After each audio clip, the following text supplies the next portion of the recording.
Yakiniku. Yakiniku. Yakiniku.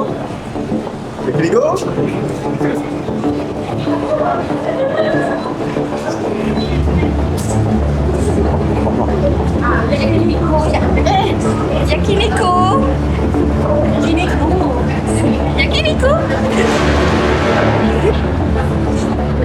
Yakiniku.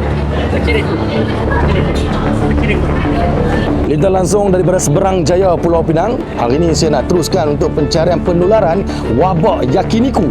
Sekarang saya berada di Samurai Yakiniku Seberang Jaya dan kita nak terjah apakah yang berlaku atau wabak tersebut. Ada customer.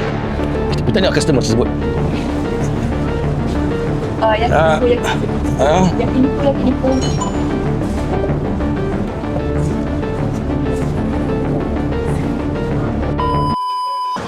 Ini dia yang dikatakan Yakiniku. Aku yakin betul sebab apa? Sebab ini adalah syarikat sortir-portir Bumi Putra dan yang pastinya halal. Yakiniku.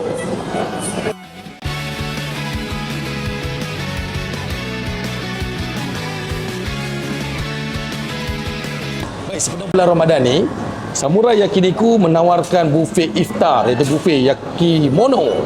Slot untuk berbuka puasa 7.30 malam hingga 9 malam. Jadi yang boleh main awal lah. Sebab apa? Sebab pukul 6 petang kita dah buka dah. Standby dekat sini.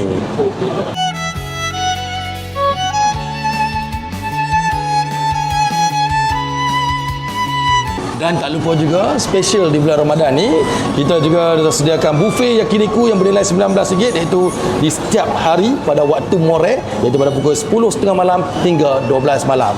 Baik.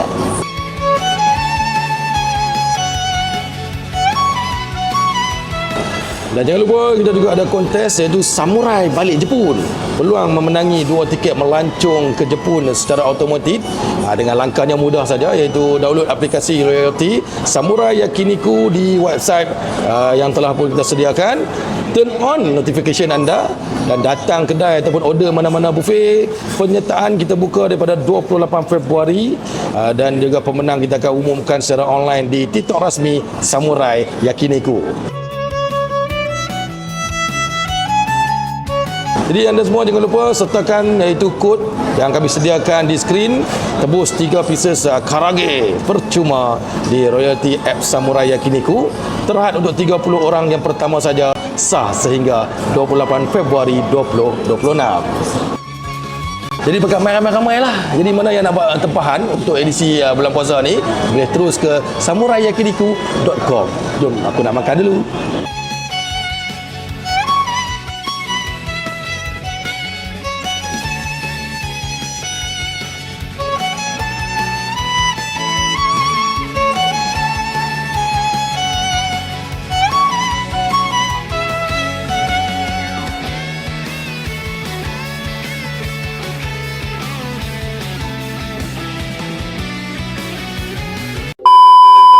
Akhirnya kita berjaya bongkarkan penularan wabak Yakiniku. Jadi sekian itu saja laporan daripada saya, DJ MSM, yang bersiaran di Seberang Perai, Pulau Pinang.